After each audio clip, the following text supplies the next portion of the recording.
From the outset, let me make one thing perfectly clear. When you are a Victorian diplomat boasting 7 academic accolades and a pristine 30-year career, the last thing you anticipate is meeting your demise on some obscure space station, all because your idiotic cousin couldn't keep his manipulative appendages to himself. Yet, here we are. I am Threven then, and as my entire existence flashes before my optical senses, a human female, whose musculature suggests she could effortlessly crumple steel girders, fixes her gaze on my cousin Drex as if he were already defunct, which, spoiler alert, he absolutely is. Let's rewind. 6 hours prior, I was enjoying a perfectly tranquil solar cycle aboard Transit Station Meridian 9, leisurely sipping fermented quilt juice and perusing trade agreements. Tedious? Indeed. Secure? Equally so. Then my cousin Drex burst onto the scene in his personal shuttle, a veritable embodiment of arrogance and deplorable judgment, encased in 2 meters of scaled ineptitude. "Threven!" he bellowed, his voice reverberating across the station plaza like a plasma alarm. "Cousin, I have arrived!" No kidding, genius. Everyone within 3 sectors likely endured the cacophony of your ship's outrageously loud engines. Drex, in the Victorian hierarchy, is what we term a walking political liability. His father, my Uncle Greor, holds the esteemed position of High Chancellor on our colony world, affording Drex a lifetime of impunity for actions that would see anyone else jettisoned into space without a suit. He is conceited, privileged, and possesses the survival instincts of a sedated sloth. "What brings you here?" I inquired, already feeling the unwelcome onset of a stress-induced headache forming behind my sensory ridge. "Father dispatched me to observe the human integration protocols," Drex announced, puffing out his chest scales. "He believes I require more diplomatic experience before assuming a council position." I nearly choked on my quelp juice. Drex? Diplomatic experience? That's akin to entrusting a plasma torch to a child and labeling it fire safety training. "Humans have been part of the Galactic Coalition for only 4 cycles, I explained, speaking slowly as if addressing a juvenile. They are still adapting to our customs, and we to theirs. This demands diplomacy, comprehension, and above all, deference." Drex waved a dismissive claw. "Humans. I've perused the reports. Primitive deathworlders who inexplicably stumbled upon space travel. How formidable could they possibly be?" "Ah, you beautiful fool. You see, the official reports omit crucial details about humanity. Granted, they mention Earth as a Class 12 death world, implying that practically everything on their planet relentlessly attempts to terminate them. Yes, they note humans possess redundant organ systems, rapid healing capabilities, and bone density that renders them perambulating biological tanks. The reports even highlight their unsettling propensity to form intense bonds with virtually anything, including species that seek to devour them. But what the reports fail to adequately convey is this: humans are utterly deranged, and they will ensure you regret every decision that led to antagonizing them. I attempted to elucidate this to Drex. I truly did. "Cousin, you must grasp this," I stated, retrieving my datapad. "Humans possess something they call a military. Not a defense force, not a security contingent, a military. They have engaged in warfare against each other throughout their recorded history. They wield weapons capable of fracturing planets, and they conceived most of them before even attaining faster-than-light travel." Drex snorted. "Sounds like propaganda to instill fear in us." "It is not propaganda. Last cycle, a human merchant single-handedly thwarted a Krell pirate raid, using nothing but a cargo loader and what she termed applied physics. The Krell are still filing trauma counseling claims. You fret too much, Throven. I shall demonstrate how to properly handle these humans, with authority and strength, as befits our superior culture. I should have incapacitated him right then and dispatched him back to our homeworld. It would have spared everyone considerable bother. But no, I am a professional, so I resolved to maintain a vigilant optical sensor on him and implore the celestial void that he wouldn't commit anything catastrophically idiotic. He absolutely did something catastrophically idiotic. We were traversing the primary commerce district, an area where myriad species intermingled, traded, and generally endeavored to avoid instigating interstellar incidents. The humans had established a modest cultural exchange booth, showcasing items of primitive yet captivating interest. Books crafted from genuine tree pulp, fermented grain beverages, and something called hot sauce that bore a medical disclaimer in 17 languages. That's when I observed her. The human was tall by her species metrics, probably around 1.88 meters, with dark skin and hair cropped so close I could discern her scalp. She wore what I later learned was a U.S. Marine Corps uniform, adorned with various insignias that, at the time, conveyed nothing to me, but apparently translated to, "Don't even consider testing me." Her name tag read Jenkins. She was arranging articles on the display table with precise, economical movements. Every aspect of her posture exuded discipline and tightly reined violence. This was not an individual engaged in cultural exchange because she relished peaceful diplomatic relations. This was someone who had been commanded to engage in cultural exchange and was grimly resolved to fulfill her mission without incident. "Behold that one," Drex murmured, his voice adopting a tone I instantly identified as trouble with a capital T. So diminutive, so fragile in appearance. "Drex, no! So inferior. Drex, I am cautioning you." I ought to demonstrate proper hierarchy, show these humans their rightful place in the galactic order. "Drex, I swear by the celestial void, if you commit what I suspect you are about to, I will personally testify against you at your trial."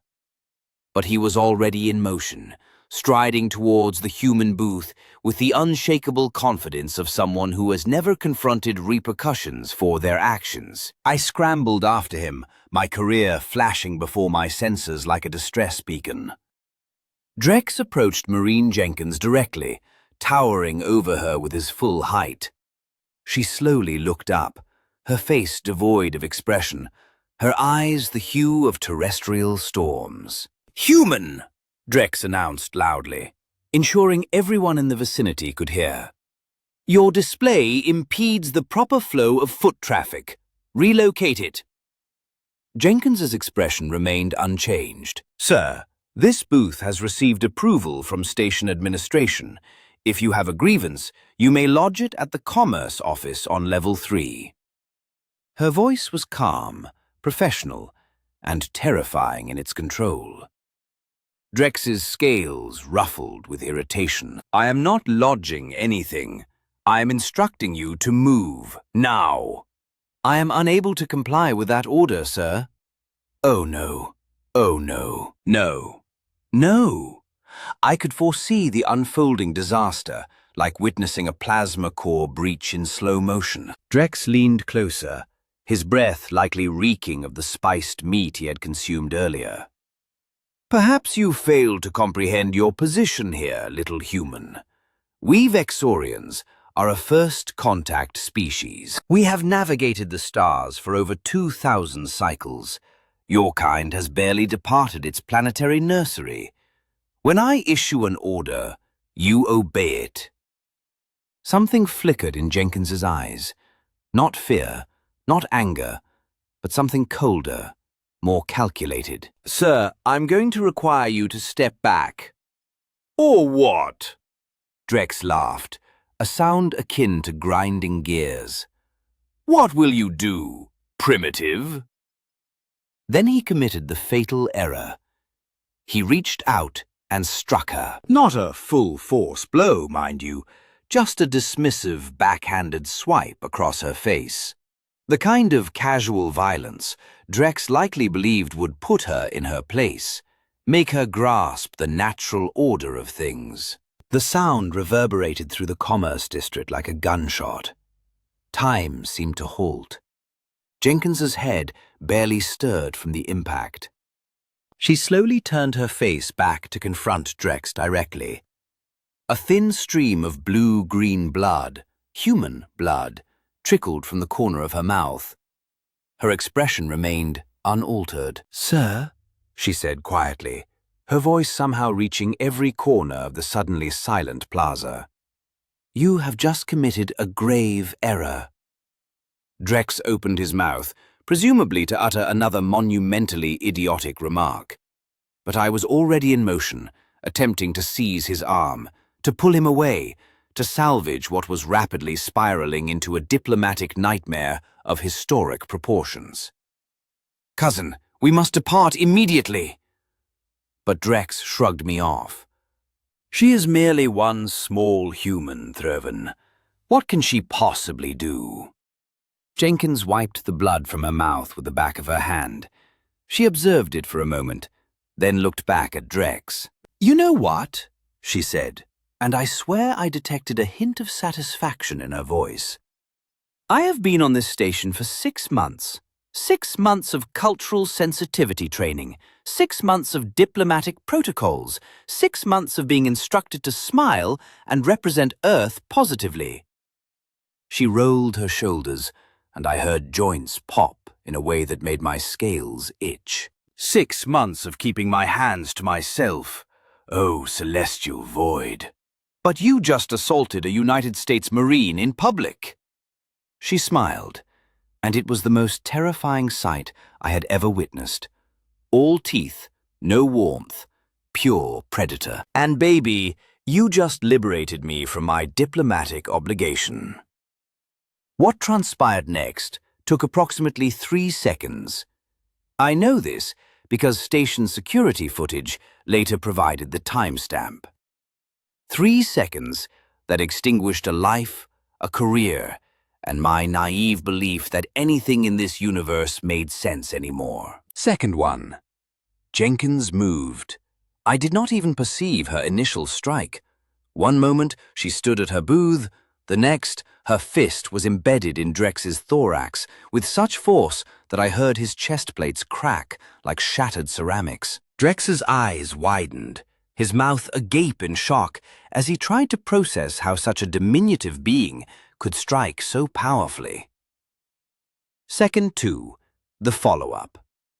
Jenkins pivoted, her other hand rising in what I later learned was called an uppercut. The blow caught Drex precisely under his jawbone, snapping his head backward. I heard his vertebrae crack, an actual separation of spinal bones, signifying the end in a mere 3 seconds. As Drex's body began its descent, Jenkins executed a spin that seemed to defy both physics and gravity simultaneously. Her legs swung in a devastating arc, her boot connecting with the side of Drex's skull. The sound was like a hammer striking damp stone. My cousin dropped like a cargo container detached from its moorings. He landed on the deck plates and remained motionless. No twitch, no breath. Jenkins stood over him, her breathing only slightly elevated, otherwise exhibiting no signs of exertion. She regarded Drex's body with the detached air of someone observing a minor inconvenience that had finally been resolved. The entire commerce district fell silent. Dozens of species, hundreds of beings, all stared in absolute shock at the scene they had just witnessed. Jenkins calmly reached down, retrieved a cloth from her display table, and meticulously wiped Drex's bodily fluids from her knuckles. Then she looked directly at me. "Your cousin just learned an important lesson about Earth," she declared, her voice carrying clearly in the stunned silence.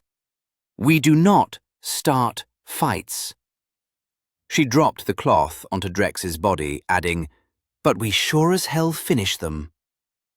It was then that station security finally arrived, accompanied by what appeared to be every human on Meridian 9. Apparently, when you assault a Marine, their comrades appear in force, bringing with them what seemed to be the entire human military contingent stationed at the facility. I had never seen so many humans in one location before. It was like observing a pack of apex predators converging. They were not overtly threatening, yet the message was unmistakably clear. One of their own had been attacked, and they were prepared for the situation to escalate. Thankfully, it did not, mostly because my cousin was thoroughly deceased.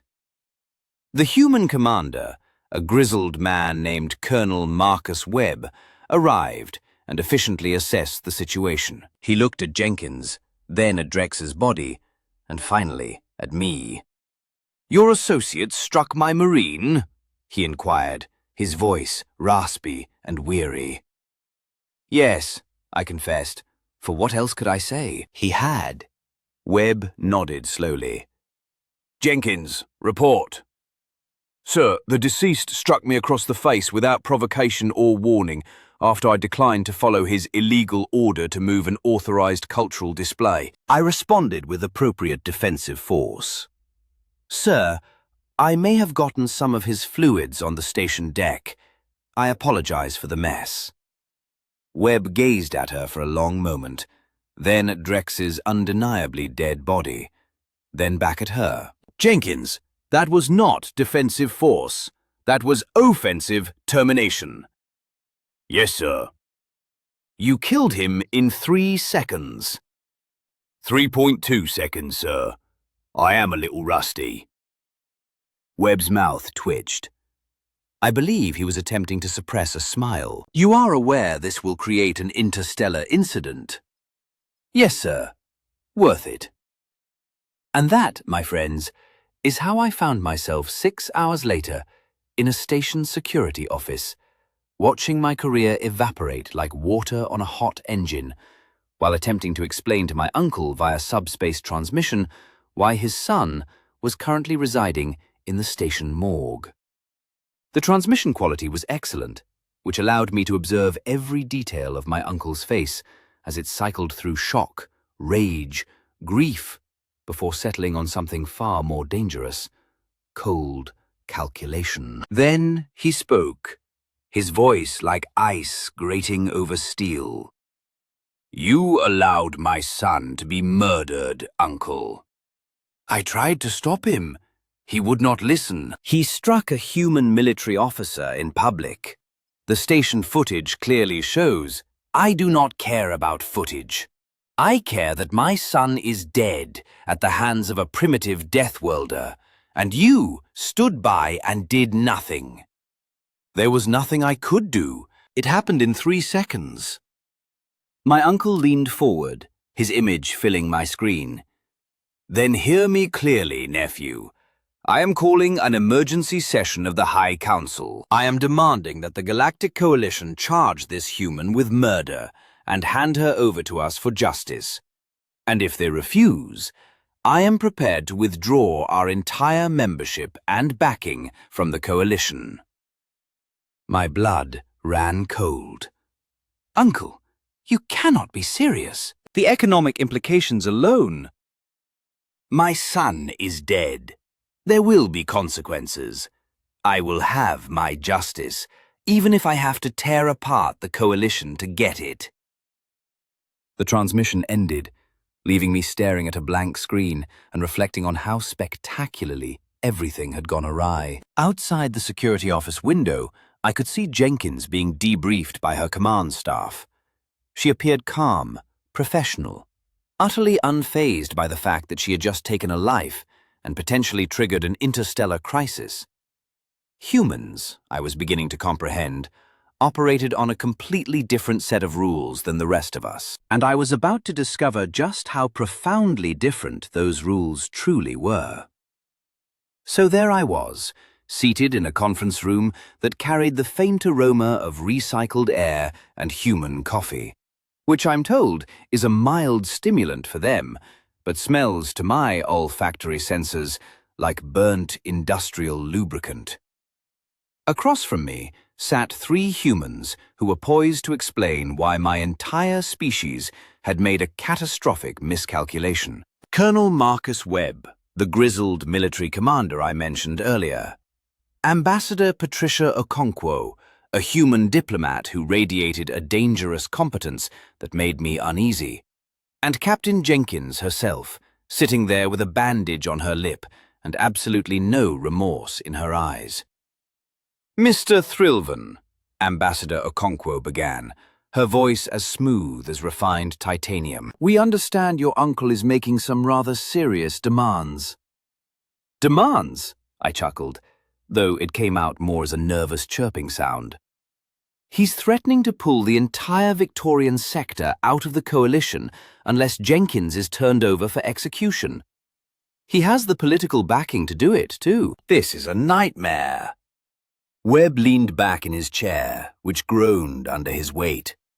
Let me tell you a story, Mr. Thrilvan. About 30 years ago, back on Earth, there was this bar outside a Marine base in a place called California. A local tough guy walked in, started hassling one of our female Marines, grabbed her inappropriately. You know what happened? I shook my head, sensing where this was going. She broke his arm in 2 places, fractured his jaw, and ruptured his spleen, all in the time it took his brain to register he had made a mistake. You know what happened to her? She was arrested, I guessed, hopefully. Webb smiled. She got a warning about excessive force and a notation in her file. The tough guy got charged with assault. Because here's the thing about Marines, about humans in general, really. We have this concept called proportional response. You touch one of ours without permission, you get touched back harder. But your Marine killed my cousin! Your cousin struck a United States Marine Corps service member in the face hard enough to draw blood, Okonkwo interjected smoothly. In human culture, in military culture specifically, that is considered an act of war on a personal level. Jenkins responded with the training we gave her, training that cost Earth taxpayers approximately 400,000 credits per Marine. She slid a datapad across the table to me. This is the official incident report. Note the timestamps. Note the witness statements. All 47 of them, from 12 different species. Every single one confirms that your cousin initiated physical violence against a service member who was engaged in peaceful diplomatic duties. I looked at the datapad, my heart sinking with each statement I read. They were all identical in their core facts. Drex had been aggressive, dismissive, and then violent. Jenkins had responded in self-defense. Self-defense that had been lethal, yes, but self-defense nonetheless. My uncle will never accept this, I said quietly. In Vexorian culture, taking a life demands blood recompense. He will push the Council to sanction Earth, possibly even authorize military retaliation. The 3 humans exchanged glances, an unspoken communication passing between them that made my scales itch with apprehension. Mr. Thrilvan, Okonkwo said carefully, how much do you actually know about human military capabilities? I know the reports. Class 12 Death World, aggressive species, significant ground combat experience. Your ships are adequate, your weapons functional. You are a developing military power, but nothing compared to the established coalition fleets. Webb made a sound that might have been a laugh or a cough. Jenkins, show him the thing. Jenkins pulled out her personal datapad and brought up what looked like a tactical display. This is the USSC Thermop, one of our newer destroyers. Length, 400 meters. Crew complement, 230. Standard armament. She expanded the image, and I felt my blood temperature drop several degrees. 24 missile tubes loaded with nuclear-tipped kinetic penetrators. 8 railgun batteries capable of firing depleted uranium slugs at 0.05% light speed. 4 plasma lance arrays. And this? She highlighted a section near the ship's bow. A gravitational shear projector that can create localized space-time distortions. That is, I swallowed hard. That is enough firepower to crack a small moon. That is one destroyer, Mr. Thorven. We have 67 of them currently in service, with another 30 under construction. Would you like to see our dreadnought specifications? I did not want to see their dreadnought specifications. I very much did not want to see their dreadnought specifications, but she showed me anyway. The USSC Enterprise, humanity's first true dreadnought, was less a ship and more a mobile war crime. It massed 4 million tons, carried enough firepower to sterilize a planet, and apparently had something called a stellar compression cannon that I didn't even want to comprehend the physics of. How? I managed to croak out. How could the Coalition be oblivious to this? Oh, they're quite aware, Okonkwo replied with a slight smile. The Security Council knows. They simply haven't disseminated that information to the wider membership. Earth has been remarkably discreet about our military expansion. We believed it was advantageous to be underestimated. But why? Why orchestrate all of this? Webb inquired, leaning forward, his gaze resolute. Because we ascertained long ago that peace is sustained by power. Because we observed a galaxy populated by species unfamiliar with genuine conflict, unacquainted with existential threats, never compelled to fight for survival day after day throughout their evolution. And we realized that, inevitably, humanity would face a challenge. When that day arrives, we intend to be prepared. He rose and moved to the window, gazing out at the station's primary docking bay. Your uncle is intent on initiating a war over his son's demise. That is his prerogative as a father. I can even respect that. However, he must comprehend the ramifications of such an action. 17 billion humans, Mr. Throven, Okonkwo added, dispersed across 43 colonial worlds and 11 major space stations. Each and every one of them raised on narratives of underdog triumphs, of prevailing against insurmountable odds, of unwavering persistence, even when defeat seems inevitable. Your uncle believes he is provoking an emergent species. What he is actually provoking is a civilization that regards war as a legitimate instrument for resolving problems. A wave of nausea washed over me. You would go to war over one Marine? We have gone to war over less, Webb stated flatly. Historically, entire conflicts have erupted because someone targeted the wrong individual. We once waged a war that claimed 50 million lives due to an assassination. Another conflict resulted in over 60 million casualties because of territorial disputes. We are exceedingly adept at warfare, Mr. Throven. Disturbingly so. It's rather our forte. Jenkins spoke for the first time in a while. Sir, may I speak candidly? Granted. I do not wish for a war to commence simply because I defended myself. If it would avert conflict, I will accept whatever penalty the Vexorians demand. Silence descended upon the room. Webb turned from the window, his expression inscrutable. Jenkins, that is remarkably altruistic and incredibly foolish. You committed no error. You adhered to your training, defended yourself against an assault, and neutralized a threat. No Marine under my command will be sacrificed to placate the grief of some alien dignitaries. But, sir, the consequences are not your concern. That is the purview of diplomats and politicians.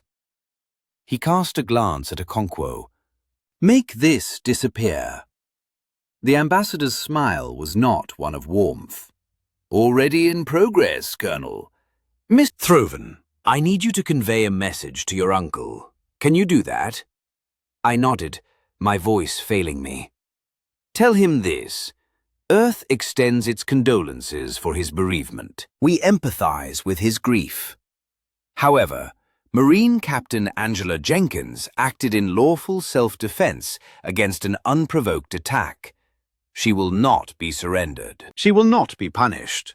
If the Vorian government wishes to pursue this matter, we are prepared to present our case before the Galactic Court of Justice, where I am confident the ruling will favor Earth.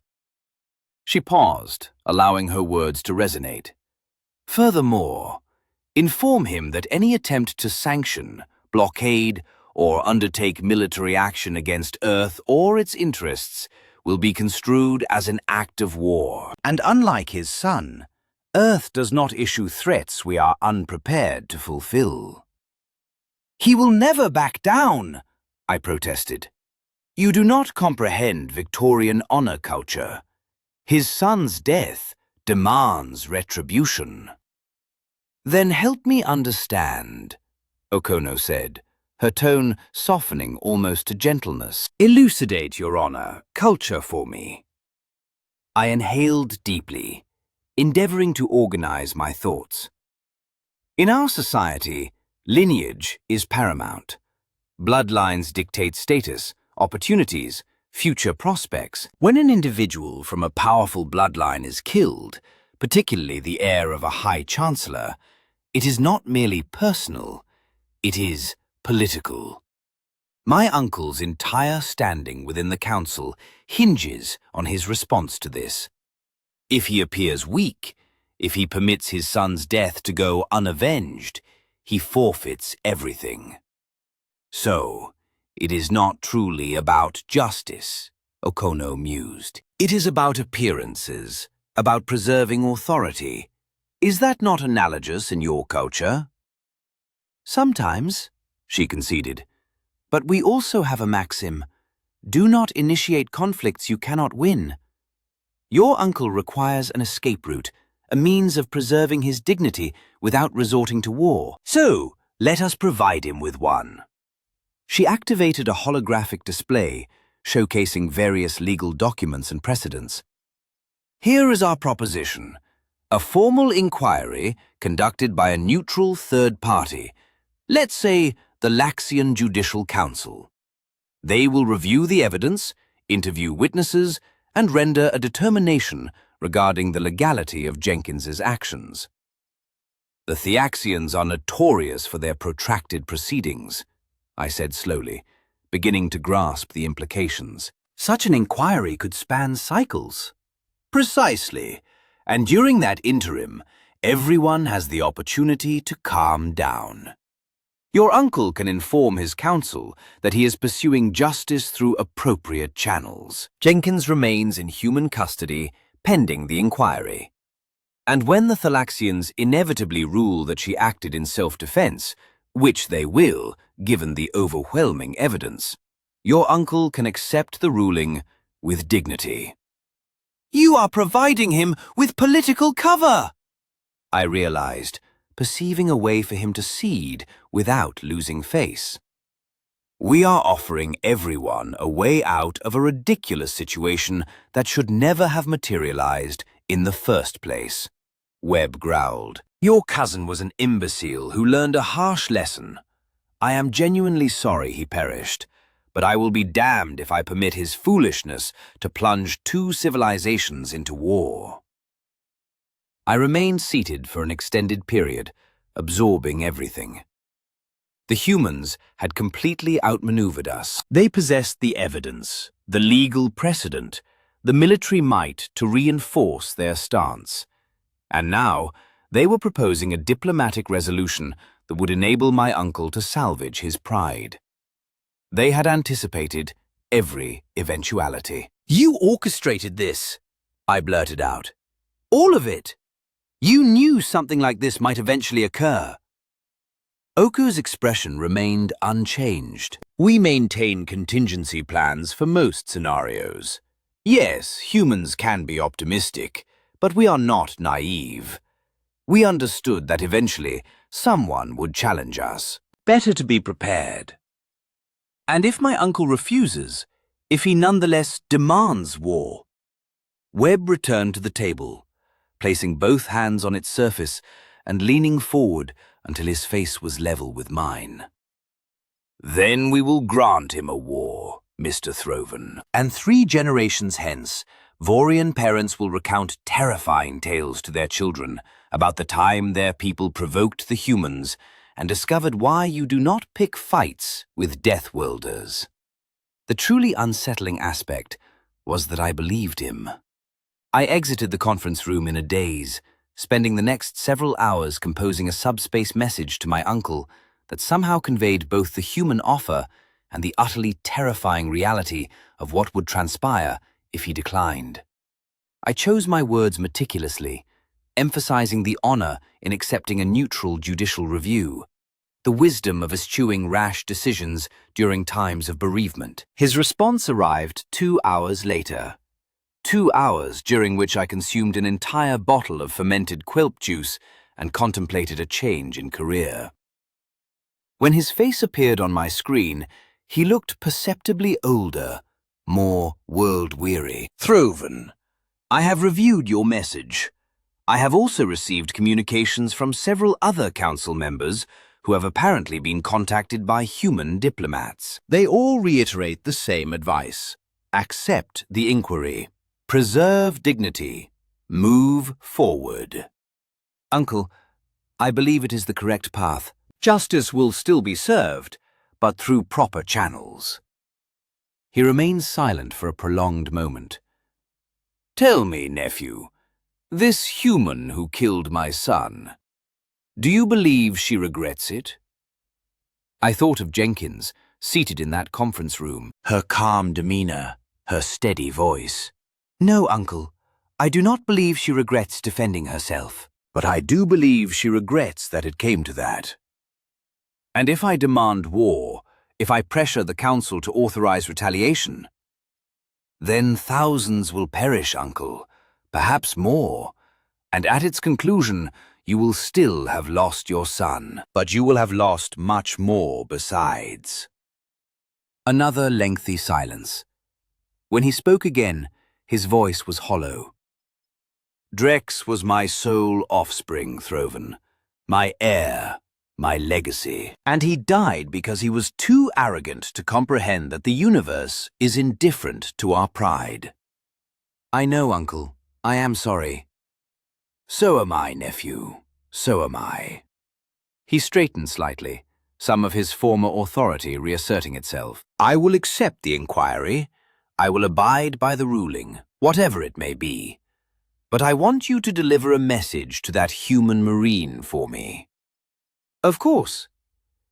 Tell her that my son's death was his own fault. Tell her that I do not hold her accountable for defending herself against an aggressor. And tell her, his voice faltered slightly, tell her that I hope she lives a long life, because my son will not. And someone should benefit from the lesson his death has imparted. The transmission concluded, and I found myself staring at the blank screen, tears streaming down my face. 3 days later, I stood in the station's diplomatic wing as the Ian Judicial Council formally commenced their inquiry. It would span months, possibly years, but everyone understood the inevitable outcome. Jenkins had acted in self-defense. The evidence was irrefutable. I observed her in the corridor afterward, surrounded by other Marines who clapped her shoulders and exchanged jokes I did not fully grasp. She met my gaze and approached. Mr. Throven, how is your uncle? He is grieving, but he has accepted the inquiry. There will be no war. Good. I meant what I said in that conference room. I did not want people to die because of me. I studied her for a moment. This human who had killed my cousin in 3 seconds and potentially averted a war through the same act. Captain Jenkins, may I ask you a question? Certainly. Do you reflect on it? On killing him? She paused, her expression thoughtful. Every day, I have dedicated my entire adult life to preparing for combat. However, taking a life, even in self-preservation, even when wholly justified, leaves an indelible mark. Indeed, I often reflect on it. Yet you harbor no regret. My regret stems from the event itself. I lament the choices your cousin made. However, defending myself? No, that I do not regret, nor ever will. She extended her hand, a universally recognized gesture of peace, which I knew instinctively. I accepted it cautiously, noting the firmness of her grip. Your uncle conveyed a message to me through official channels, she stated. He indicated his son's demise was his own doing. That displays immense courage. Please inform him I sympathize with his loss, even if I don't regret my survival. I will, I replied. We lingered there for another moment, representatives of 2 species that had teetered on the brink of war, now bound by misfortune and the peculiar solace of mutual understanding. Captain Jenkins, I eventually uttered, I hope humanity finds a meaningful place in the galaxy, a positive one, because I believe the rest of us require your presence more than we presently comprehend. A genuine smile bloomed on her face, reaching her eyes this time. We're not going anywhere, Mr. Threven. For better or worse, you're stuck with us. As I observed her retreating figure, rejoining her fellow Marines with their boisterous voices and effortless camaraderie, a profound realization dawned on me. The galaxy had spent millennia evolving rules of engagement, diplomatic protocols, and honor codes that prioritized hierarchy and ancestry over deeds and consequences. Then humanity appeared and simply declared, "Strike us, and we'll strike back harder." It was unrefined, it was forceful, it was utterly terrifying. Yet I was beginning to grasp that it was precisely what the galaxy required. 6 months later, the Thiaxian Judicial Council ruled that Jenkins had acted in lawful self-defense. My uncle accepted the verdict with grace. The Victorian High Council issued a formal declaration emphasizing the importance of respecting personal boundaries and the inherent right of all species to self-defense. And Jenkins? She was promoted to major and assigned to a new diplomatic posting. Apparently, the human military concluded that someone capable of averting a war by winning a confrontation in 3 seconds was precisely the kind of diplomat they needed. The galaxy has been irrevocably altered since humans joined the coalition. We believe we were welcoming a nascent species requiring guidance and protection. Instead, we received a civilization of barely contained chaos that regards every challenge as a nail and every solution as a hammer. But you know what? When pirates attacked a civilian convoy last month, the distress call was answered by a human patrol ship that arrived in 40 minutes and resolved the situation in under 10. When a plague erupted on a Thiaxian colony world, human medical teams were the first to arrive and the last to depart, toiling ceaselessly for 6 weeks until every patient was stable.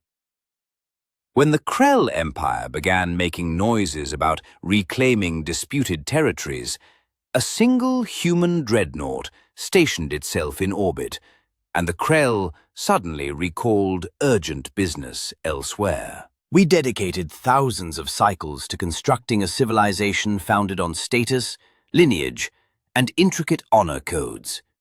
Humans arrived and declared, "Be decent to each other, or we will make you regret it." I believe that will ultimately prove quite effective.